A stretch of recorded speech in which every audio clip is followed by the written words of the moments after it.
Estamos de volta com o Band Entrevista, hoje conversando sobre doenças virais e a nossa entrevistada é a médica infectologista Joana Dark Gonçalves. Doutora, quais são os sintomas especificamente da meningite? É bem interessante essa pergunta, porque os sintomas, eles vão variar, depende da faixa etária. Por exemplo, quando a gente fala de criança e idoso, os sintomas não são os clássicos. Quando eu tenho uma criança pequena, que ainda tem as chamadas suturas na cabeça, né? O que é isso, a sutura? Os ossos, eles não são juntinhos, eles são um pouco separados, né? É o que a gente chama de muleira, né? Então, essas crianças, geralmente, como esses ossos, eles têm um espaço, quando a criança tem uma meningite e tem a inflamação do cérebro, ela consegue expandir um pouco. Então, os sintomas não são os clássicos. Que é a dor de cabeça. Que é a dor de cabeça, o vômito e a rigidez de nuca. O clássico da meningite é isso. Tá. Dor de cabeça holocraniana, ou seja, na cabeça toda, aquela dor de cabeça intensa. Vômito, que a gente chama em jato. E, principalmente, a rigidez de nuca, que a pessoa passa a não conseguir, por exemplo, encostar o queixo aqui no isso é muito tórax. importante, né? É tão importante a gente saber disso. E aí, quando é um bebê, você não vai ter como ver esses sintomas clássicos. Você vai ver o quê? A criança vai ficar muito irritada. Ela vai ficar, não vai querer se alimentar. Porque está sentindo dor, mas não sabe expressar, obviamente. Isso, e também, aí um sintoma muito importante é você observar, no caso, a cabecinha do bebê, né? Você vai lá procurar e você vai ver geralmente um abaulamento aqui, onde a gente chama muleira. E isso acontece na meningite na criança. Já na criança maiorzinha, aí você vai ter esses sintomas clássicos. A partir de clássicos. um ano de idade, a gente pode dizer? 2, né? 2 aninhos.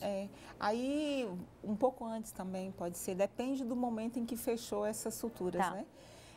E aí, já na criança maior e no adulto, aí você vai ter essa tríade, né? Dor de cabeça, vômito geralmente em jato e rigidez de nuca. Além disso, você tem outros sintomas. É um mal-estar, cansaço. E dependendo da criança, da evolução, do tipo de bactéria, o que vai acontecer? Ela pode aparecer com manchinhas vermelhas pelo corpo, que aí é chamada meningococcemia, que é o quadro mais grave, né? Mais letal, que aí necessita de um atendimento bem rápido e com um tratamento bem rápido também para evitar mortalidade. Vamos falar do tratamento de uma forma geral. Qual o tratamento para meningite? Aí vai depender da causa também, né? Das causas virais, a gente tem algumas medicações que podem ser utilizadas para vírus, mas geralmente é um tratamento de suporte no hospital mesmo. Tem que ficar internado? Tem que ficar internado e algumas medicações podem ser utilizadas, depende do vírus. Ela tem que ficar isolada? Em algumas vezes?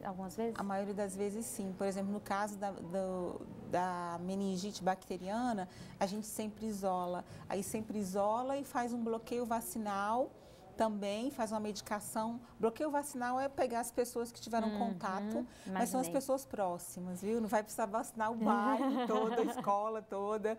Geralmente, quando você tem um quadro de meningite, você vai procurar os contactantes próximos. Na escola, as pessoas que estão na mesma sala, né? Os familiares, os parentes mais próximos. Não vai fazer como da outra vez, que foi uma escola inteira no hospital para tomar medicação. Isso foi aqui? Foi. Às vezes isso acontece. Se não me engano, teve um caso em Águas Claras, não foi? Foi. E aí muita gente, foi uma loucura, muita gente foi para o hospital. E às vezes é um falso alarme, né? Também. Às vezes a pessoa acha que está com meningite, o médico fez uma hipótese diagnóstica e a pessoa já se comporta como se fosse realmente um quadro de meningite. E às vezes não é. Então a gente faz o bloqueio com vacinas e também com tratamento para os contactantes. E a meningite bacteriana, quando ela é diagnosticada a tempo, tem um tratamento com antibiótico que é bastante eficaz também. Agora é importante que a população saiba mais ou menos como identificar esses sintomas, né? Que são esses clássicos, né? Que você falou. Então a doença tem cura? Tem cura. Tem cura. E o principal, o melhor, é que tem prevenção, né? Pois é. Você não precisa adoecer. Que é a vacina, né? Que é a vacina, exatamente. Tá. A gente vê muitos pais e mães, principalmente com os primeiros bebês, né? Às vezes se desesperarem em algo, por exemplo, a criança está febril, aí já leva diretamente no hospital. Tem algum sintoma ali que às vezes nem é tão grave. E que já leva para o hospital também. Obviamente que a gente não está falando de negligência. Se você vê que seu filho está doente, que seu filho está chorando de dor, claro, a gente está falando isso. Mas eu estou falando daqueles pais que se desesperam muito rápido. A minha pergunta é, a senhora que é infectologista principalmente, o hospital, ele é um local perigoso? Ou seja, para levar para o hospital, é importante você saber, ter um limite ali, não, chegou a hora e se acalmar um pouco? É bem importante isso, né?